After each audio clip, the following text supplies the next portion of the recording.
മൂന്നാമ്പാലാണ് എടുക്കുക. ഒന്ന് നമ്മൾ എടുത്തു വെച്ചു. ആവശ്യമുള്ളത്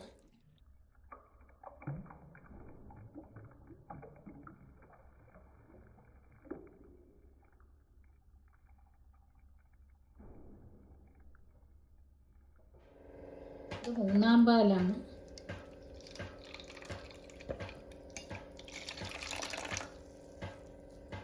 മൂന്നാം പാലാണ് ആദ്യം ഒഴിക്കുക. ആയിട്ടില്ല, ഉണ്ടാക്കുന്നതേ ഉള്ളൂ. ചക്കപ്പായസമാണ്. പാല് കുറച്ച് കൂടുതലെടുക്കാം, ആദ്യം ഒഴിക്കേണ്ടതല്ലേ.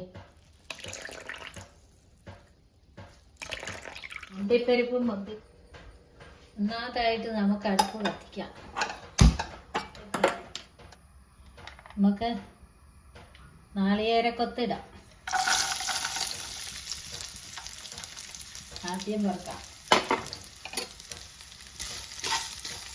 ഒരു ബ്രൗൺ കളർ ആവുന്ന വരെ ഇറക്കുക. ആയി തുടങ്ങി, ഒരു ബ്രൗൺ കളറായി തുടങ്ങി.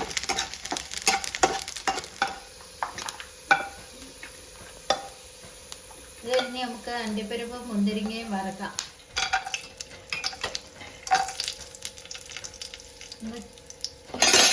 പെട്ടെന്ന് വറക്കാം.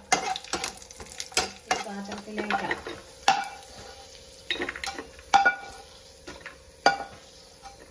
വരട്ടി വെച്ചതാണ് ചക്ക. അരിക്കച്ചക്കയാണ്. നമുക്ക് ആവശ്യമുള്ളത് ഇതിലേക്ക് ഇടുക.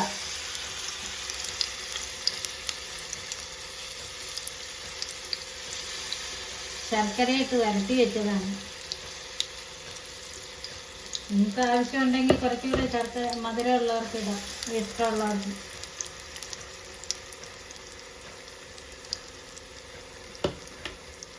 ഇത് നമുക്ക് മൂന്നാം പാലൊഴിക്കാം.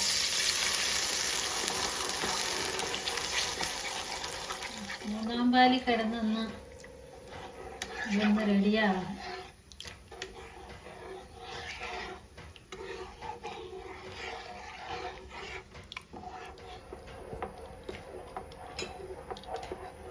നല്ലപോലെ വരട്ടിയതായോണ്ടേ കുറച്ചൊന്ന് വരാൻ കുറച്ച്, എന്നാലും കേടാവാതെ നമുക്ക് എന്ന് വേണേലും എടുക്കാമല്ലോ.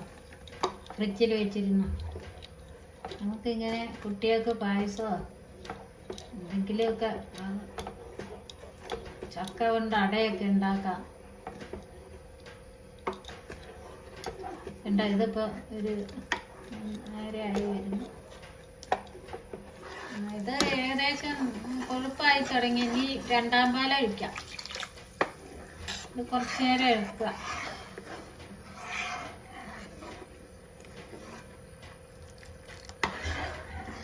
ഞാൻ ശർക്കര പാവ് കാച്ചി വെച്ചിട്ടുണ്ടായിരുന്നു, അതാണ് ഇത് ചേർത്തത്. ശർക്കര ഇങ്ങനെ പാവ് കാച്ചി വെച്ചിട്ടുണ്ട്, അത് കുറച്ചുകൂടെ ഒഴിക്കാം. ഇങ്ങനെ ഫ്രിഡ്ജിലാക്കി വെച്ചാൽ എളുപ്പമുണ്ട്. കല്ലൊക്കെ ഉണ്ടെങ്കിൽ ഇതൊക്കെ അരിച്ചെടുത്ത് വെച്ചാലേ നമുക്ക് ആവശ്യത്തിന് ഉപയോഗിക്കാം, എളുപ്പം. കണ്ടില്ലേ, ഒരു നൂല് പോലും ഇല്ല, ഒരു കട്ടയായിട്ടൊന്നും കിടക്കുന്നില്ല.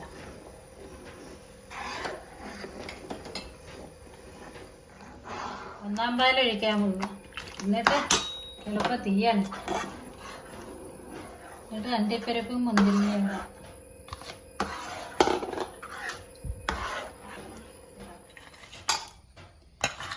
തേങ്ങ വരട്ടി വെച്ചു.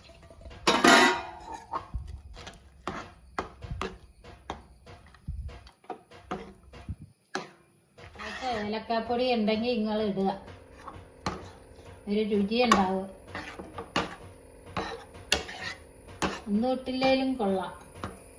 ചക്ക പ്രഥമൻ റെഡിയായിട്ടുണ്ട്. നിങ്ങളിത് ചെയ്ത് നോക്കണം. എന്നിട്ട് അഭിപ്രായങ്ങളും